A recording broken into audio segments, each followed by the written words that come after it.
Lengthy one, right?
I extend warm greetings to the Indian diaspora members, friends of India, and members of the Indian embassy here and family members as well. Because of the prevailing situation, the pandemic, we are still not able to have a proper public celebration of this important occasion. But I'm sure that even the Indian community members, wherever they may be, would be observing this important occasion with dignity and pride and satisfaction, and of course with a sense of devotion to the nation. As is the practice, I will now read out the address to the nation by the President of India, Sri Ramnath Kovind, on the eve of India's 75th Independence Day. My dear fellow citizens, Namaskar. It is a matter of great joy for me to wish all Indians living in India and abroad a very happy Independence Day. This day has a special significance as it marks the beginning of the 75th year of India's independence, for which Azadi Ka Amrit Mahotsav is being celebrated. My hearty congratulations to you all on this momentous occasion. Independence Day is a festival of freedom for us. This was made possible by generations of freedom fighters, some known, many unknown. They made great sacrifices. Today, you and I breathe under free skies thanks to their heroic deeds. I bow in respect to the pious memory of those brave martyrs. Our nation, like many others, suffered great injustices and tyranny under foreign rule. What distinguishes India, however, is that the character of our nationalist movement, led by Mahatma Gandhi, was based on the principles of truth and non-violence. He and all other national heroes provided us with an invaluable blueprint to not only liberate the nation from colonial rule, but also to rebuild it. Gandhiji's struggle was for a return to Indian ethos and for human dignity. Now, as we look back to the 75-year journey of our republic, we have reasons to be proud of the considerable distance we have traveled. Gandhiji taught us that slow and steady steps in the right direction are preferable to rapid strides in the wrong direction. The world looks up at the miracle of India, home to the plurality of traditions and yet the biggest and most vibrant democracy. Dear fellow citizens, in the recently concluded Tokyo Olympics, our sportspersons have brought laurels to the nation with their stellar performances. India has won the highest number of medals in the 121 years of its participation in the Olympics. Our daughters have achieved world-class excellence in playgrounds, overcoming many adversities. Along with sports, epoch-making changes are taking place in the participation and success of women in all walks of life. From higher educational institutions to armed forces, from laboratories to playgrounds, our daughters are making their mark. In the success of our daughters, I see a glimpse of a developed India of the future. I urge every parent to learn from the families of such promising daughters and provide opportunities to their daughters also to explore avenues of growth. Like last year, this year too, the scale of Independence Day celebration may have been reduced due to pandemic, yet our hearts remain always filled with enthusiasm. The intensity of the pandemic has come down, but the coronavirus has not yet gone away. We are yet to come out of the devastating effects of its recurrence this year. Last year, with exceptional efforts from all, we had succeeded in bringing the spread of infections under control. Our scientists had succeeded in developing vaccines in a very short time. Therefore, at the beginning of this year, there was every reason to be hopeful as we launched the largest vaccination exercise in history. Yet, due to the new variants and other unexpected factors, we suffered from a terrible second wave. I am deeply sad that many lives could not be saved and many more suffered immensely in this phase of an unprecedented crisis. I speak for the whole nation when I say that I share the grief of all the affected families with the same intensity. The science is coping with this invisible enemy of terrible might with remarkable speed.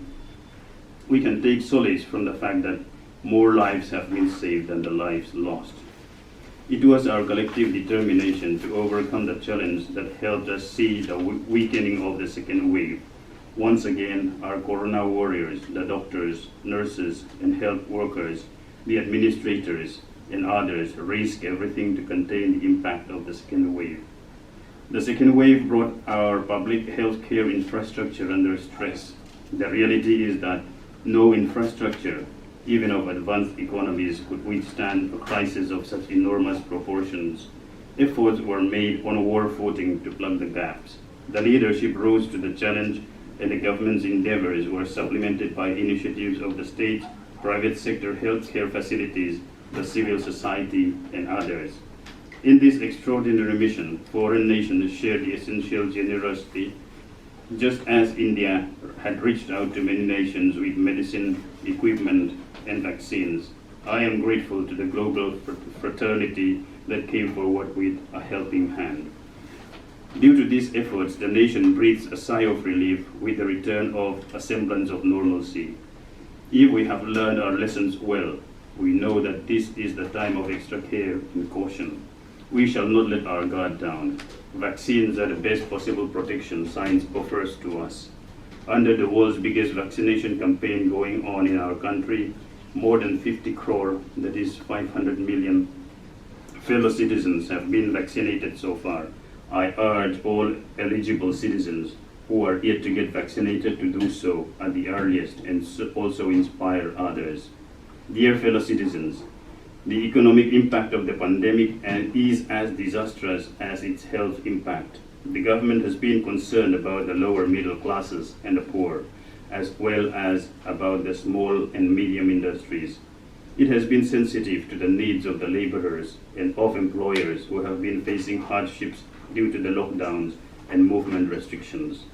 Sensitive to their needs, the government had taken a series of relief measures last year. This year also, the government had distributed food grains to about 80 crore people in May and June.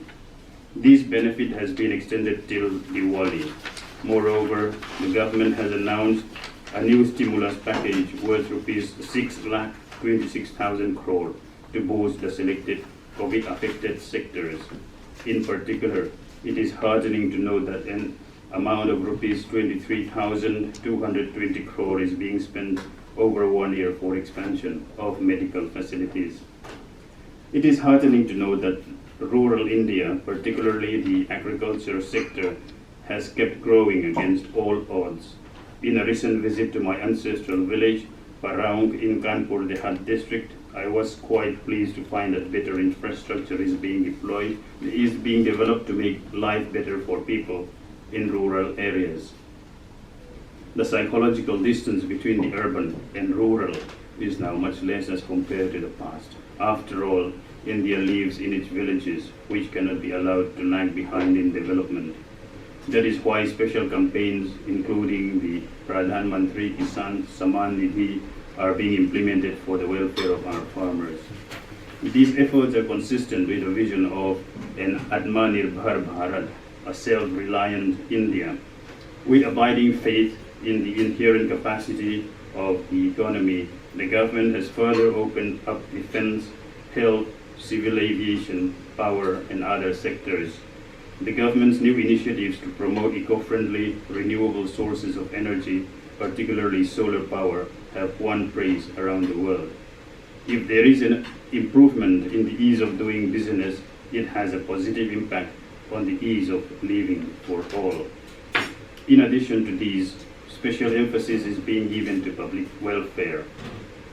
For example, the dream of having a home of one's own is being realized thanks to the rupees 70,000 crore credit-linked subsidy scheme. The series of agricultural marketing reforms will empower our Annadata farmers and help them get better price for their produce. These are some of the measures the government has taken to unleash the potential of every Indian. Dear fellow citizens, a new dawn is rising in Jammu and Kashmir. The government has initiated a process of consultation with all stakeholders who have faith in democracy and the rule of law.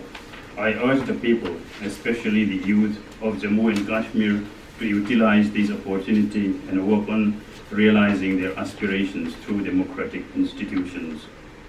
With all-round progress, India's stature is rising in the international arena, as it was reflected in our participation in several key multilateral forums, as well as in consolidating bilateral relationships with several countries.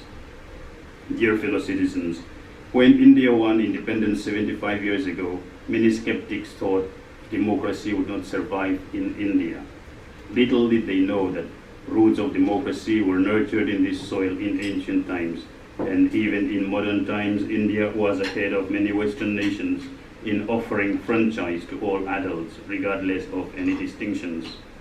The founding fathers had reposed their faith in the wisdom of the people, and we, the people of India, have made India a strong democracy.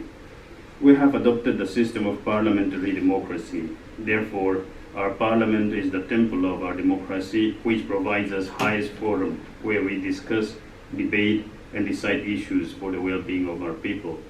It is a matter of great pride for all Indians that our parliament will soon be housed in a new building. It will be a fitting statement of our outlook. It will honor our legacy while also walking in steps with the contemporary world. It is more than symbolic that the new building will be inaugurated in the year of the 75th anniversary of independence. The government has planned many initiatives to make this special year memorable, and the most exciting of them all may as well be the Gaganyaan mission. Pilots of the Indian Air Force have been receiving training abroad. When they fly off into space, India will become only the fourth nation on the planet to carry out a manned space mission.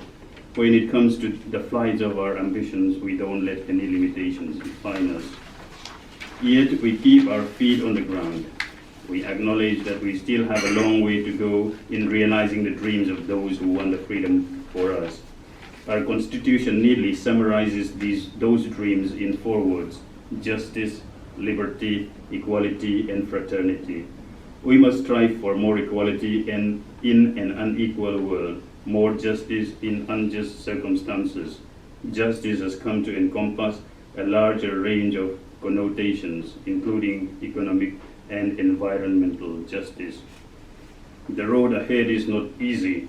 We will have to negotiate many twists and turns, but we have the benefit of incomparable guidance. It comes to us from diverse sources, from the venerable seers of millennia ago down to the sages and leaders of more recent times. In the spirit of unity in diversity, we as a nation are following the right course.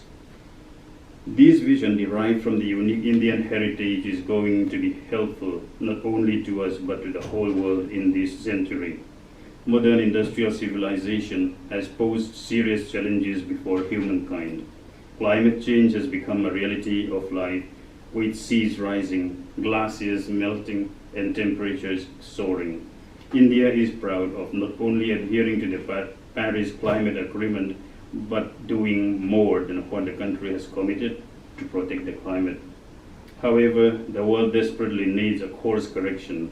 This is why the world is increasingly turning to the wisdom of India as created by the authors of the Vedas and Upanishads, as depicted in the Ramayana and Mahabharata, as taught by Lord Mahavira, Lord Buddha, and Guru Nanak, and as reflected in the lives of the likes of Mahatma Gandhi. Learning the art of living in tune with nature requires effort. Gandhiji says, but once you establish a relationship with rivers and mountains, birds and animals, nature reveals its secrets to you. Let us resolve to listen to this message of Gandhiji and also make sacrifices for the sake of the land we live in. The spirit of patriotism and sacrifice was paramount among our freedom fighters. They faced all kinds of challenges without caring for their own interests. I have seen that in the face of corona crisis, lakhs of people have taken enormous risks to protect others with the spirit of selfless service for humanity. I convey my profound appreciation for all such COVID warriors. Many of them succumbed to COVID-19. I pay homage to them.